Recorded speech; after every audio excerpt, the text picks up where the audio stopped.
Eccoci qui dunque, Natale con noi, la rubrica che vi tiene compagnia il giorno di Natale e nel corso di tutte le feste. Diamo il benvenuto al nostro ospite qui in studio, il sindaco di Vittorio Veneto, Antonio Miatto. Benvenuto, ben trovato e tanti auguri. Tanti auguri anche a te, buongiorno a tutti. Allora, siamo qui come al solito, come di consueto, davanti al caminetto, ormai è diventato un appuntamento annuale, tradizionale, sindaco, così non solo per farci gli auguri, ma anche per fare un po' un bilancio di quello che è stato quest'anno, tirare le somme di un anno che possiamo dire ha visto la ripartenza ufficiale post-Covid, la macchina comunale si è rimessa in moto proprio a pieno regime. Sindaco, quindi se dovessimo così tracciare così il percorso di quest'anno 2022, come è stato quest'anno? Beh, è stato comunque un anno come i due precedenti, chiamiamolo interlocutorio, nel senso che sì, hai ragione, stiamo uscendo dal problema Covid, anche come organizzazione del lavoro e problemi connessi con la pandemia. La coda del Covid si è fatta sentire e quindi il Covid, oltre ai problemi sanitari, ha generato anche difficoltà sul lavoro perché non tutti gli uffici erano popolati come normalmente lo sono, perché c'erano ancora delle code di lavoro, di impegno che dovevamo espletare per continuare con l'assistenza alla popolazione. Abbiamo continuato comunque a distribuire denaro fondamentalmente a chi ne era più bisognoso, comprendendo non soltanto i singoli privati ma anche le associazioni stesse, le associazioni sportive, tutte le associazioni che hanno perso di vitalità causa il Covid e perso anche nelle loro economie, sono state in parte risarcite sia con denaro che c'era arrivato da Roma, dal governo, che però non era sufficiente, abbiamo dovuto aggiungere anche soldi nostri per poter mitigare, se non coprire il danno di questo tipo.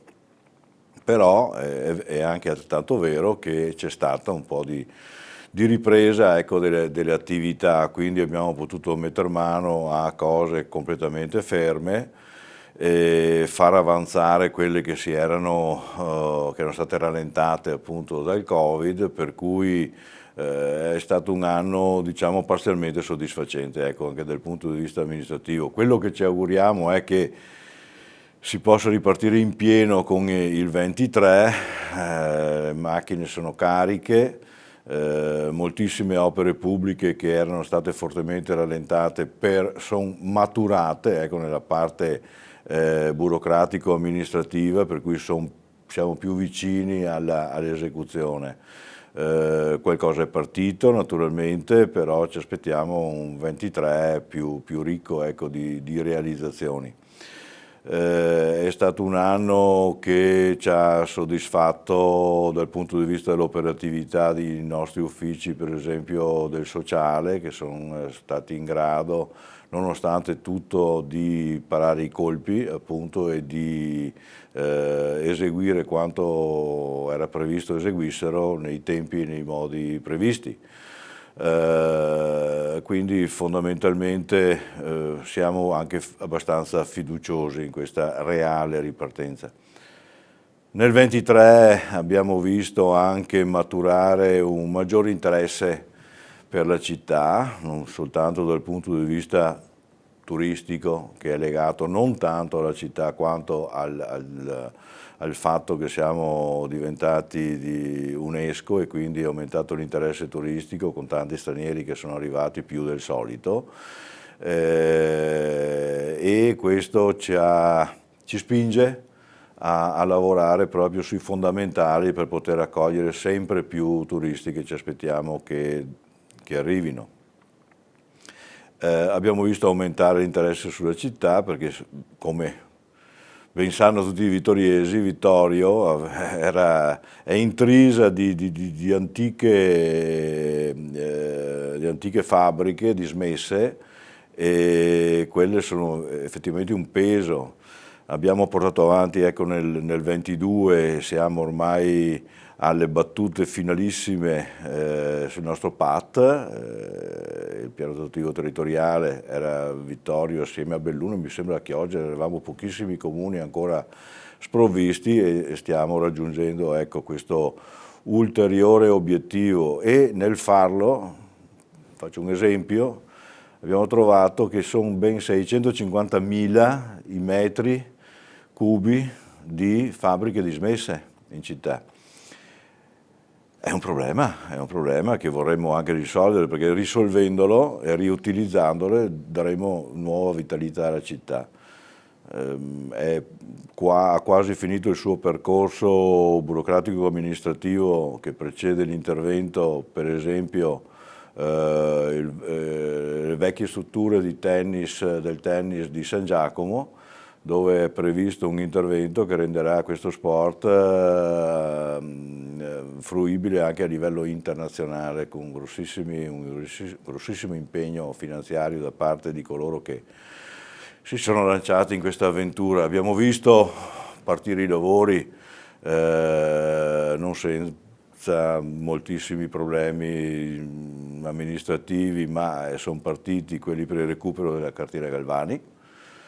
È abbastanza a buon punto la Villa delle Rose. Abbiamo visto il passaggio di mano che c'è stato di un altro grossissimo opificio che avevamo qua a Vittorio Veneto, che è quello del Cerutti Policarpo di Serravalle, dove sono circa 25-27 mila metri quadrati di tetto per un totale di 100.000 metri cubi, che verranno rivitalizzati da una grossa novità, cioè una ditta che sta producendo sigari del tipo sigaro toscano, che attualmente lavora e copre circa il 13% della produzione italiana in diversi opifici distribuiti nel territorio, non soltanto Veneto. Ecco, concentrerà tutta la sua produzione in quel posto là, portando al momento 83 unità lavorative e con la previsione di aumentare anche la forza lavoro di altre 50 unità, puntando a crescere molto. Il posto si adatta molto a quel tipo di produzione e siamo stati fortunati perché queste persone hanno colto questa opportunità e vedremo anche là nascere qualcosa di nuovo, per cui si sta riducendo, ecco, il numero di grossi complessi oggi dismessi. Ne abbiamo ancora 2 o 3, non credo che la situazione si possa definire come quella di un paio d'anni fa. Ecco, abbiamo visto questo interesse crescere e naturalmente contiamo che aumenti la vitalità, ecco, economica della città. Quindi possiamo dire un 2023 che ci auguriamo possa nascere sotto una buona stella, insomma, per tutti questi aspetti. Guarda che prevedere che nel mio mandato ci fosse un Covid e una guerra a stravolgere quelli che sono i mercati, specialmente dell'energia, chi se lo immaginava? Non sempre va bene, non sempre va male, adesso speriamo che sia il momento della svolta. Certamente. A proposito dell'energia, sappiamo che, insomma, le cronache ce lo raccontano giorno dopo giorno, c'è questo problema legato all'energia, legato al gas. Le bollette sono più care, anche il Comune di Vittorio Veneto si è trovato a far fronte a tutta una serie di tagli per cercare di contenere la spesa. Una delle critiche così che vengono fatte all'amministrazione è quella di forse aver spento qualche lampione di troppo, qualche illuminazione pubblica di troppo. Lei, Sindaco, che cosa risponde? Ma è stato un approccio prudenziale il nostro, non abbiamo spento tutto. Abbiamo spento una parte, volevamo spegnere circa il 50%, ci siamo riusciti o non ci siamo riusciti, non è neanche facile anche semplicemente lo spegnere, perché ci sono lavori da fare impiantistici per spegnere, e dopo Dobbiamo sapere che i nostri impianti pubblici hanno 109 linee diverse, se vuoi dimezzarle devi lavorare su 109 linee, quindi non è stato facile all'inizio, abbiamo così spento grosso modo il 50%, aggiustando poi mano a mano che ci si rendeva conto che magari la lampadina spenta era quella sul crocevia, si è intervenuti a migliorare un pochettino, con anche nuovi problemi, perché sapendo che ne hai mezze spente non sai mai se è quella spenta che hai spento tu o quella ammalorata, che si no? è spenta. Quindi è un continuo lavorare, l'abbiamo fatto ancora agli inizi del problema, per cui la cosa, con maggiori attenzioni nel consumo dell'energia elettrica negli stabili comunali e con la pubblica, abbiamo risparmiato abbastanza. Speravamo che fosse sufficiente per andare a coprire poi le spese del riscaldamento. Credo che non ci riusciamo, perché il gas è stato veramente aumentato di tanto e adesso vediamo che si sta riducendo il suo costo. Certo che abbiamo ritardato per la prima volta il bilancio e non lo portiamo volutamente entro la fine dell'anno, ma presumibilmente nei primi 15 giorni del 2023 perché le poste promesse dal governo non sono reali finché non le vedi scritte e certificate da un bilancio approvato dal governo, quindi preferiamo andare più prudenzialmente ad attendere quello che effettivamente ci arriverà, proprio perché abbiamo in vista maggiori costi non meglio quantificabili al momento, quindi ritarderemo di un mesetto, ecco, circa questo bilancio.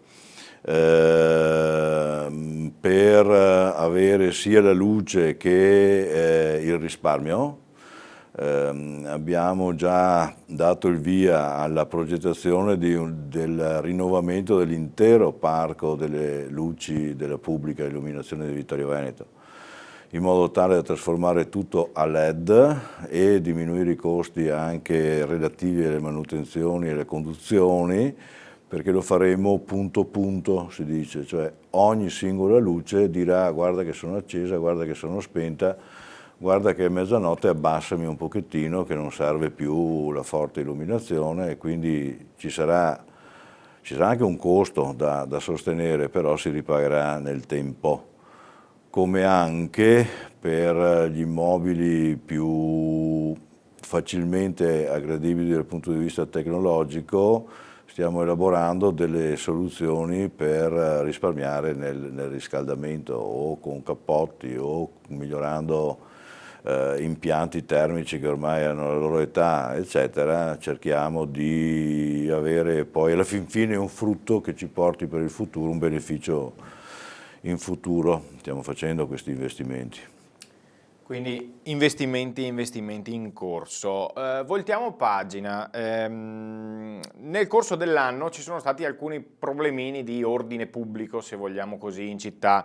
Vengono definite baby gang, questi gruppetti che creano un po' di scompiglio, posso dire anche sotto le finestre del municipio praticamente, Sì. o a pochi passi insomma dal suo ufficio, sindaco. Ecco, allora, siccome la sicurezza è sempre stato uno dei capisaldi insomma, della compagine politica che lei rappresenta, come siamo, com'è la situazione e quali sono anche le strategie, gli strumenti che voi potete mettere in atto per arginare questo tipo di fenomeni? Allora, questo tipo di fenomeno, come tutti sanno, si è creato o è cresciuto molto nell'ultimo periodo. Non sto parlando di Vittorio Veneto, sto parlando in generale. Anche Vittorio Veneto ha avuto un qualche esempio, ecco così, anche di violenza che c'è stata. Sono tante cose da poter dire. La prima, che non è che sia una consolazione, ma quasi nessuno dei violenti che si sono anche accoltellati qua a Vittorio Veneto non erano vittoriesi, ma dei comuni vicini. C'era anche qualche vittoriese, anzi uno poi è stato arrestato e quindi non è più sulla piazza. Fondamentalmente sono presenze che danno fastidio per il semplice fatto di essere presenti. In centro ci sono gruppuscoli di ragazzi, perché a fin fine quella è l'età un po' difficile anche, no? Anche se non fanno nulla danno fastidio. Per cui a fronte di queste presenze di uno che effettivamente in quel momento non sta facendo niente, nulla si può fare per la presenza. Invece per quel che è il reato, erano due, se ricordi, le linee di intervento nostre che dovevamo intraprendere. La prima era quella di rinnovare l'intero parco di videosorveglianza della città. L'abbiamo creato questo progetto, tanto da fare il primo passo, cioè abbiamo steso fibre ottiche di capienti, diciamo, prestanti, perché i sistemi moderni richiedono molti dati, producono molti dati e bisogna avere delle linee sufficientemente capienti per poterli trasmettere. Adesso stiamo terminando il progetto esecutivo, che l'abbiamo fatto con la consulenza innanzitutto di personale che legalmente è in grado di dire quello che si può e quello che non si può fare e come farlo, e là siamo a posto. Con la consulenza di Carabinieri, Finanza e Polizia, ciascuno dei quali ha le sue esigenze, oltre le nostre specifiche che conosciamo noi. E quindi il disegno tiene conto un po' di tutti questi pareri, di tutte queste esigenze. Abbiamo ottenuto anche dei piccoli finanziamenti, credo che il 23 sia l'anno nel quale decollerà anche l'effettivo posizionamento di queste macchine, che sono completamente diverse da quelle che avevamo, che riescono a vedere addirittura i colori di notte con definizioni che, anche se su immagini registrate, sono ottimali, e che coprono anche i 360 gradi e non danno quel fenomeno di se guardo a destra me la combinano a sinistra e viceversa, no? E quindi contiamo, ecco, nel 23 di partire con la realizzazione vera e propria. L'altro sistema volevamo introdurre in città il controllo del vicinato.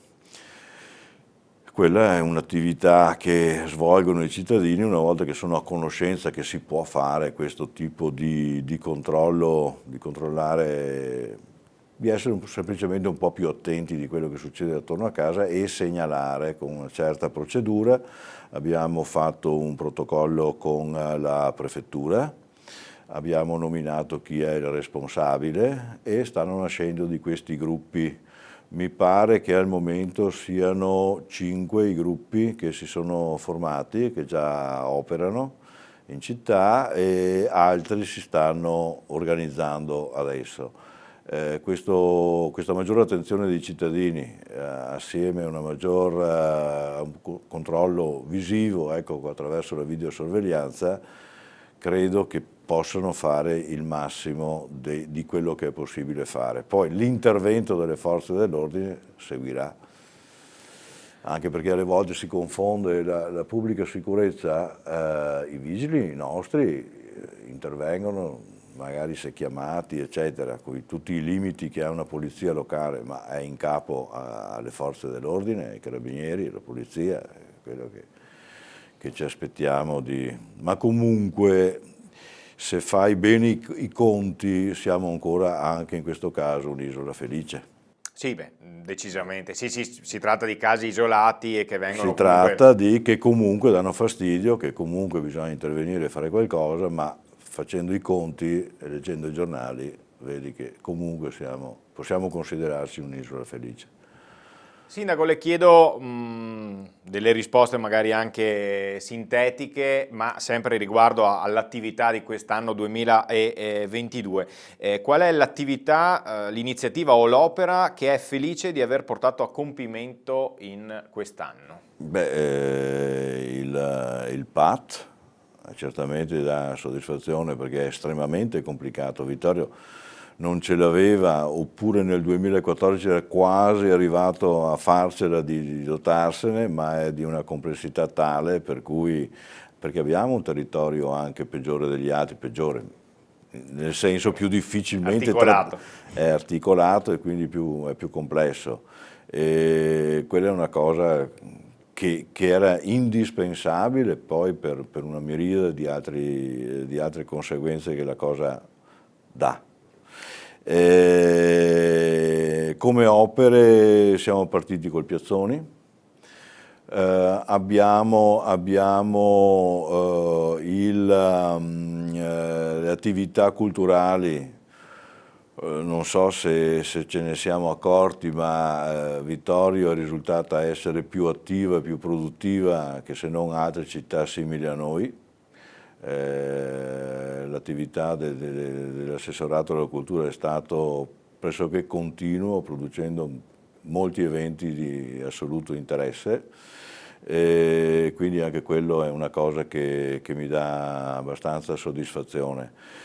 E poi così in generale il fatto di aver fatto maturare veramente, posso dire anche una trentina di opere pubbliche, delle quali soltanto un paio sono partite, no, anche di più di 2, perché magari tendiamo a dimenticarcene. Abbiamo fatto queste 2 rotatorie che erano anni che si aspettava di migliorare la situazione e le abbiamo fatte. È partito il Palazzo Piazzoni, dopo moltissimi anni dove pensavamo anche che fossero ormai persi i finanziamenti, li abbiamo recuperati, il cantiere è partito e credo che sarà soddisfacente, ecco, questa cosa qua. Abbiamo continuato il nostro dialogo con l'esercito, per cui abbiamo potuto avere in proprietà sia la caserma Gotti, parte della caserma Gotti, circa un 50%. La caserma Gotti ha 4,5 ettari di estensione.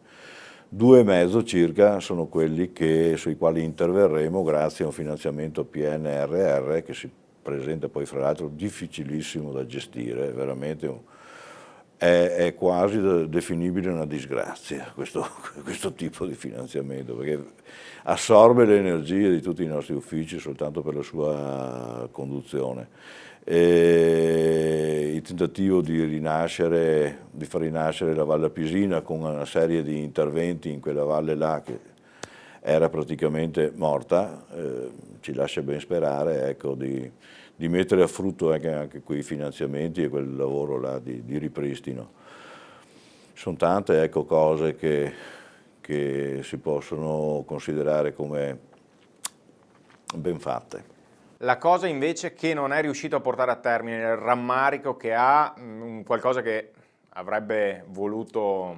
Allora una chicca è questa, sono 2 anni che cerco di portare a casa l'opera che col cuore mi piacerebbe portare a compimento, che è il rifacimento della strada che sale al nostro santuario della nostra Sant'Augusta. Il progetto è stato fatto, adesso sto cercando di avere il parere della sovrintendenza e sono abbastanza convinto che nel 23 si comincerà. Non so se si finirà perché è lunghissimo, è difficile per i materiali da portare su e quindi però confido che nel 23 si possa decollare.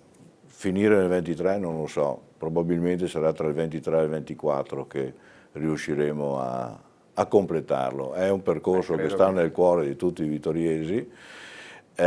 Forse molti lo vedranno come opera inutile rispetto ad altre magari più legate alla quotidianità, però è una cosa che per noi vittoriesi è importante e mi piacerebbe proprio riuscire a portarla a casa. Beh, speriamo che sotto l'albero del 2023, del prossimo anno, ci sia insomma almeno magari un primo pezzettino. Me l'auguro, sì. Ecco, ce lo auguriamo tutti. Le richieste più pressanti che le fanno i vittoriesi quando la incontrano o quando vengono da lei nel suo studio? Ma quando vengono da me nel mio studio sono tutte cose private, piccole, ma magari importanti per chi si prende la briga di andare dal sindaco per parlare dei suoi problemi. Sono in genere lamentele per lungaggini burocratiche a fronte di richieste in genere edilizie. Sì, in genere è così. Oppure c'è l'altro grosso problema che è dovuto alla difficoltà di trovare casa a fronte di problemi di sfratto, a fronte di problemi di insufficienza dei spazi interni per le famiglie. Le nostre possibilità sono limitate, quello che c'è attraverso l'ATER noi cerchiamo di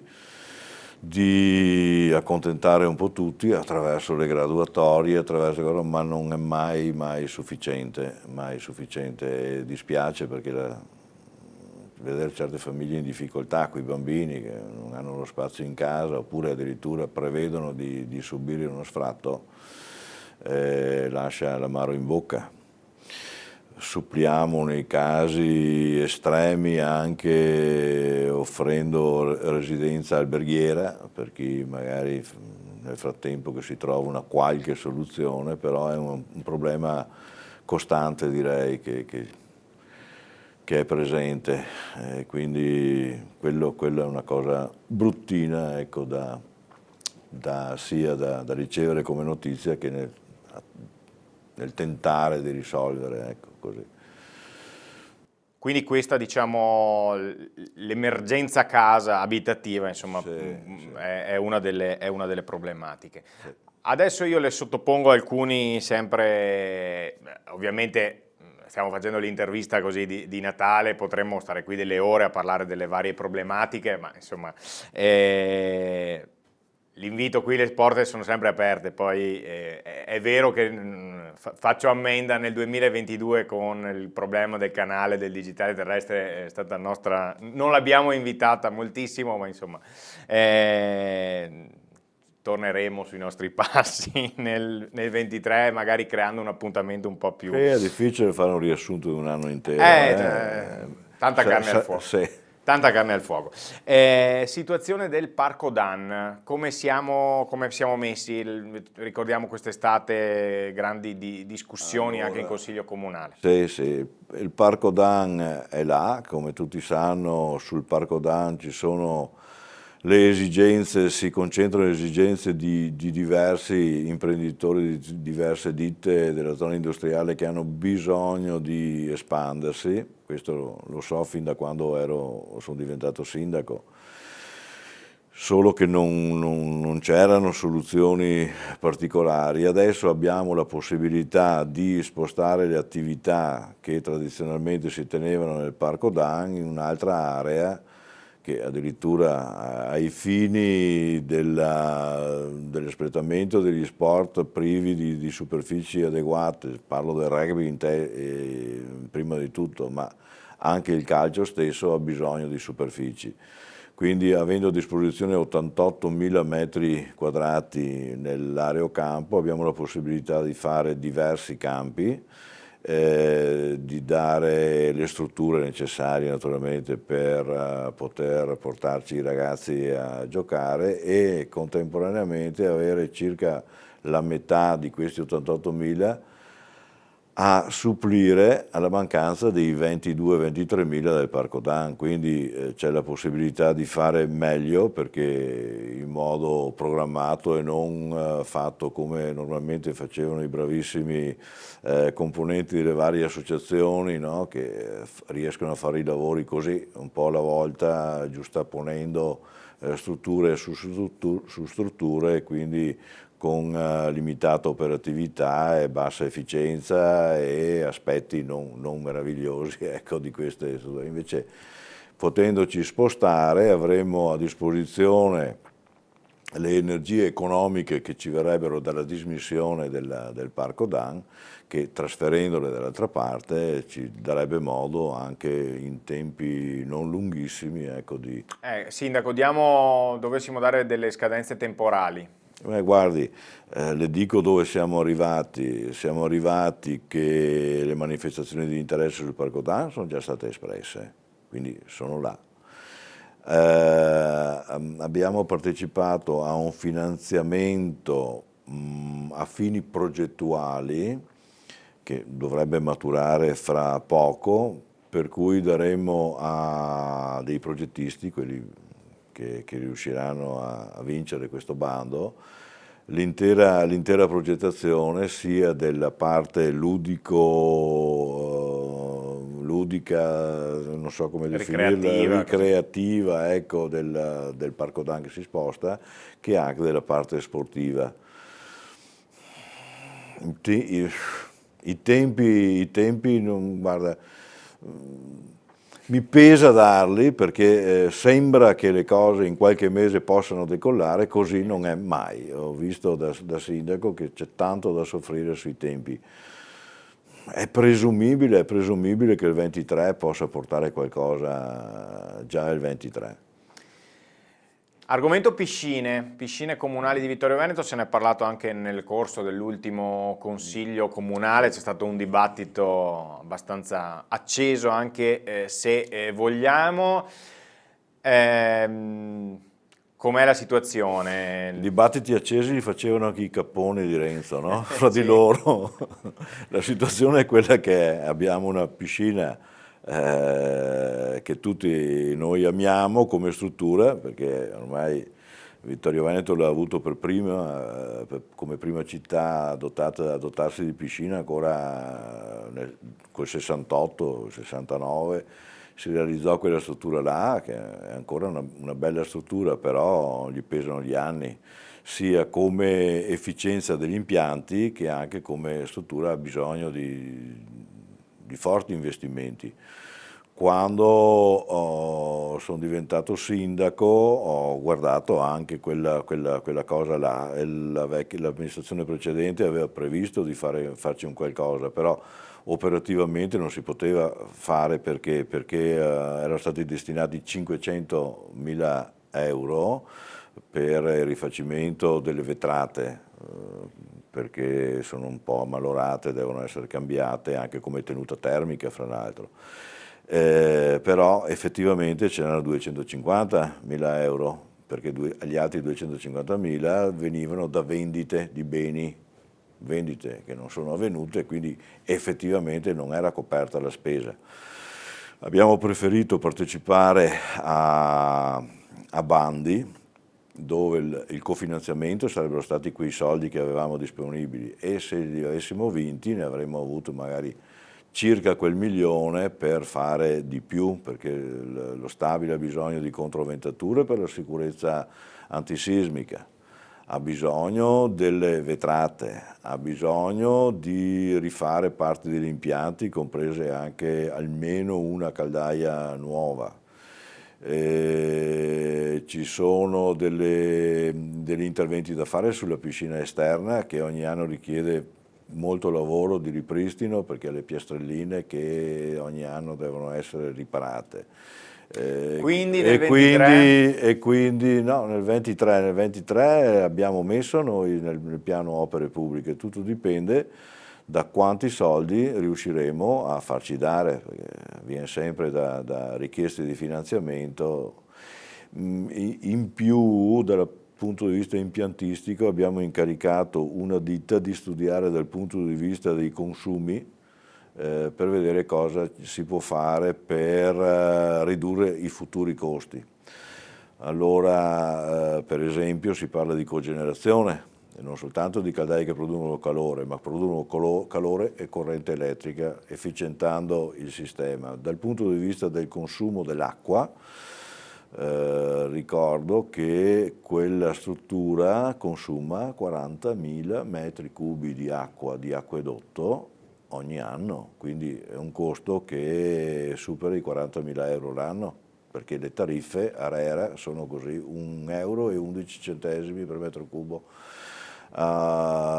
Ricordo che ancora l'anno scorso avevo già iniziato una ricerca di appoggio da tutti i comuni della provincia dotati di piscina, abbiamo fatto le riunioni con i distributori dell'acqua, abbiamo appurato che i distributori dell'acqua non possono fornire acqua gratuitamente, ma devono obbligatoriamente venderla al prezzo del costo accertato da ARERA, che è 1,11 € per le piscine, e quindi quella strada era preclusa. Allora siamo intervenuti con atto. Le chiedo, Sindaco, di non entrare troppo nel tecnico, perché Comunque so che... abbiamo avuto la possibilità di avere 40.000 euro di finanziamento che noi spenderemo, perché abbiamo già visto che è possibile farlo, per dotarci di un pozzo, non un pozzo di poco conto, un pozzo sufficientemente profondo per avere la garanzia di avere acqua potabile, perché le piscine vanno a acqua potabile. Credo che con quei 40.000 euro là di poter azzerare il costo dell'acqua in futuro. Quindi attendiamo poi per il resto. C'è molta carne al attendiamo. fuoco anche per le piscine e attendiamo. Attendiamo. Sempre in un flash, perché i minuti corrono. Situazione del teatro da ponte, anche qui senza entrare nei tecnicismi delle varie perizie, delle varie cose che so già d'anticipo. Il teatro da ponte diventerà del comune di Vittorio Veneto? Io me lo auguro e credo di sì, proprio perché ho voluto portare la notizia in consiglio comunale e al di là delle schermaglie mi sembra che questo acquisto al patrimonio comunale del teatro sia una cosa gradita a tutti. È chiaro che per farlo mi è stato chiesto di accertare i valori e è quello che sto facendo. Inizi del 23 dobbiamo chiudere la partita, perché Fondazione generosamente ce l'ha concesso, anche ampliando i tempi, conoscendo quali sono i tempi tipici della pubblica amministrazione per fare le cose, e quindi abbiamo il 31 marzo come limite. Siamo a buon punto, io credo che possiamo starci dentro, ecco, su quel impegnativo passaggio. Anche perché il teatro da ponte sta vivendo una stagione molto ricca, feconda e si inserisce anche nel più ampio panorama culturale di cui parlava lei poc'anzi. È una delle cose che prima non mi è passata per la testa, è appunto quella di aver cambiato il modo di governare quella struttura, che ci sta dando molta soddisfazione, perché l'abbiamo dato in mano a veri professionisti. Sindaco, siamo quasi in chiusura, abbiamo superato la metà del suo mandato, ormai qui i mesi passano, scorrono, sembra ieri che stavamo così documentando la sua salita per la prima volta sulle scale del municipio. Insomma, gli anni passano, lasciamo stare la pandemia. Come sono stati questi anni e a livello così di impegno fisico, faticoso, eccetera? Per me è molto faticoso farlo, sono un ansioso, quindi di notte si pensa, non si dorme, e quindi per me è stato molto molto pesante. Ci sono anche delle soddisfazioni, certamente ne arrivano anche di soddisfazioni, però tanto e tanto per me è stato molto molto molto pesante, ecco. Però ancora un po' di tempo, insomma, per lavorare. Sì, con 1 anno e mezzo circa, sì, che cercherò di utilizzare per tirare le fila e chiudere tutto quello che abbiamo cercato di implementare in questi 3 anni e mezzo. Sindaco, parliamo brevemente del Natale. A Vittorio, insomma, dopo un primo momento in cui sembrava che non ci dovessero essere particolari iniziative, particolari luminari, eccetera, insomma, i segni natalizi ci sono comunque, ci sono le casette in centro, quindi un po' di animazione c'è comunque, Sì, no? sì, la scelta di fare le casette in centro è sempre vincente come tutti gli anni, è una cosa molto gradita. Il fatto di aver ridotto la cifra, perché il Comune ha ridotto di circa 1/3 il suo impegno rispetto all'anno scorso, ha fatto sì che si pensasse un po' di più, e trovo che l'illuminazione di quest'anno, che magari poteva essere anche più abbondante, ma è certamente più elegante, più calda, e mi piace di più quella di quest'anno. Molto bene, molto bene. E per quanto riguarda gli auguri, così prima di fare gli auguri ai cittadini e ai nostri telespettatori, se dovesse guardare la sua squadra di governo, che auguri si sente di fare alla sua squadra, agli assessori? I miei assessori lavorano tanto. Sembra che i risultati non siano quelli attesi perché effettivamente ciascuno di loro si ritrova una massa di adempimenti burocratici tale da ammazzare un toro. Quindi io auguro loro di trovare la forza di continuare comunque, perché è soltanto insistendo e premendo che si portano a casa i risultati. Tutto è più difficile e si lavorerà ancora di più.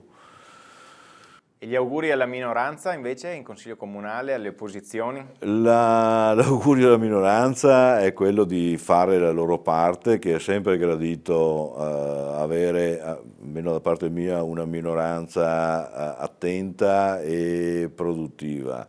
Quello che mi dispiace è che alle volte l'agone politico magari possa arrivare a mettere in cattiva luce la città. Quella è una cosa che va evitata. Per il resto auguro loro buon lavoro e state attenti a quello che facciamo, è una sicurezza per noi. Ai dipendenti comunali invece? Ai dipendenti comunali anche loro, come d'altro canto avevo detto prima per i miei assessori, anche loro subiscono quello che è la recrudescenza dell'impegno amministrativo burocratico, per cui preoccupatissimi di fare esattamente quello che va fatto, come va fatto, rallentano di tanto le procedure, e vorrei far loro un po' di coraggio e di essere un pochettino più liberi come animo quando affrontano le problematiche quotidiane della gestione documentale. Dalla scala locale alla scala nazionale, quest'anno c'è stato il cambio di governo, abbiamo Giorgia Meloni alla guida, appunto Presidente del Consiglio alla guida del governo. Se dovesse fare un augurio, insomma, al neo Premier, che cosa si sente di dire? O anche qualche richiesta magari per Vittorio Veneto? Le richieste sarebbero quelle di stare un pochettino attenti agli emendamenti che anche da Vittorio partono Arrivano. già scritti da noi e con i nostri parlamentari che dovrebbero cercare di infilarli nelle leggi che vengono prodotte. Non credo che, vista la situazione debitoria dell'Italia, l'Italia sia libera di esprimersi in modo diverso tra un governo e l'altro, o molto diverso da un governo all'altro, perché quella tremenda incombenza ci prosciuga qualsiasi sforzo che si faccia economico per crescere. L'impostazione è diversa dai governi di prima e naturalmente ci vorrà anche del tempo perché si possa vedere eventualmente un risultato, speriamo migliore, di quello che era. E quindi un buon lavoro anche al governo e che stiano tanto attenti ai territori e ai comuni che sono la prima frontiera sui problemi. È giunto adesso il momento di fare l'augurio ai cittadini di Vittorio Veneto e ai telespettatori della Tenda TV. Beh, ai miei cittadini e anche a tutti i telespettatori, perché mi dici che attualmente imperversi su più regioni? Sì, no? no. Basta il Veneto, adesso ci vedono anche da altre parti della regione. Esatto. Io vorrei augurare loro serenità. Ho visto i miei cittadini mediamente più nervosi, mediamente più insoddisfatti, mediamente più preoccupati rispetto a 3, 4, 5 anni fa. Evidentemente le difficoltà che abbiamo vissuto e che stiamo vivendo incidono nell'animo della gente. Vorrei invitarli ad essere più sereni. In passato le nostre popolazioni, tutti hanno vissuto momenti anche peggiori, c'è stata la guerra, quindi le problematiche attuali vanno affrontate anche con un animo un pochettino più sereno. Ne verremo fuori, sempre bene non può andare, sempre male neanche, dicevo prima, no? E male appena andata, confidiamo in un 23 migliore. Io auguro tanta serenità a tutti i miei concittadini. Grazie Sindaco per essere stato con noi. Si riposa un po' adesso durante le vacanze, le feste oppure no? No, no, per ora no. E allora buon lavoro. Grazie. Sindaco, buon lavoro, grazie per essere... Un saluto a tutti. Grazie per essere stato qui in nostra compagnia in questo speciale natalizio di Natale con noi. Io vi auguro ancora buon Natale e buon proseguimento. Rimanete sulla Tenna TV.